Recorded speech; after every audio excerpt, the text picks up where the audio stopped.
الحمد لله نحمده ونستعينه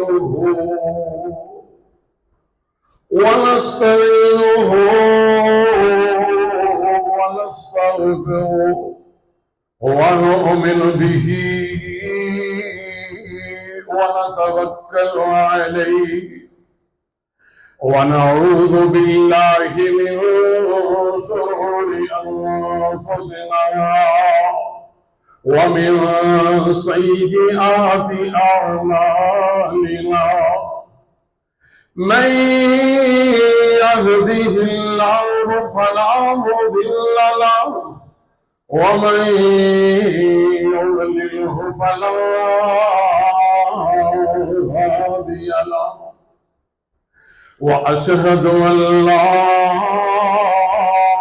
إله إلا الله وأشهد أن لا إله إلا الله وحده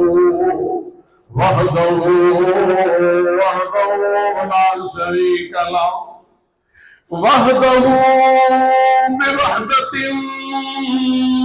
موحدا بوحدة مبغضا بوحدا وحيدا وأحدا بلا مدد وجدد ونسب وبسط في الكمال لا شريك له ولا نظير له ولا مثل له ولا مثال له ولا مقارن له ولا مقاسم له ولا مداني له ثم نشهد أن سيدنا وسندنا ونبينا ومولانا وحبيب كبريائنا محمد صلى الله عليه وسلم وأشرف الخلق أعظم الخلق أجمل الخلق أكرم الخلق أنوار الخلق أحسن الخلق من الحسن والصدارة أما بعد فإن خير الحديث كتاب الله وخير الهدي هدي محمد صلى الله عليه وسلم وشر الأمور محدثاتها وكل محدثة بدعة وكل بدعة ضلالة وكل ضلالة في النار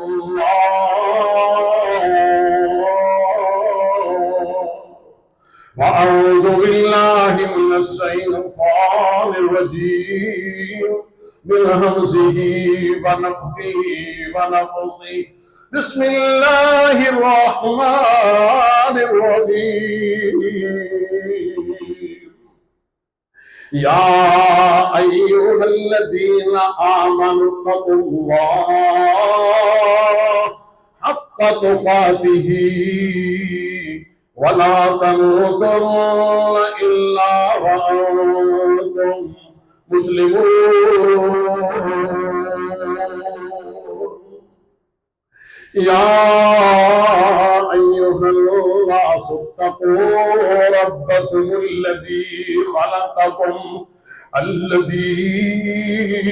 خلقكم من نفس واحدة وخلق منها زوجها وبث منهما رجالا كثيرا ونساء واتقوا الله الذي تساءلون به والأرحام إن الله كان عليكم رقيبا يا أيها الذين آمنوا اتقوا الله وقولوا قولا سديدا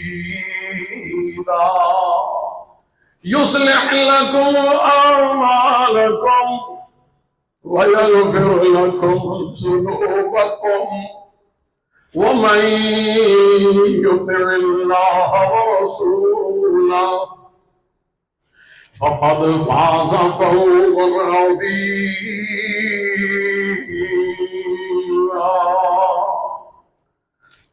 اللهم صل على محمد وعلى آل محمد كما صليت على إبراهيم وعلى آل إبراهيم إنك حميد مجيد.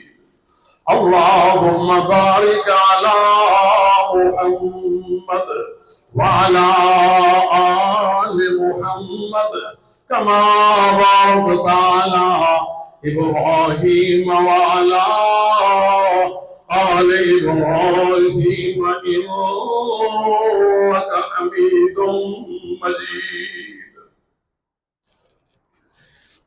إن الذين آمنوا وعملوا الصالحات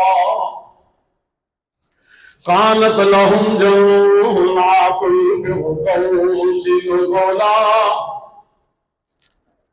وقال الله تعالى في مقام آخر من عمل صالحا من ذكر أو أنثى وهو مؤمن فلنحيينه حياة طيبة ولنجزينهم أجرهم بأحسن ما كانوا يعملون.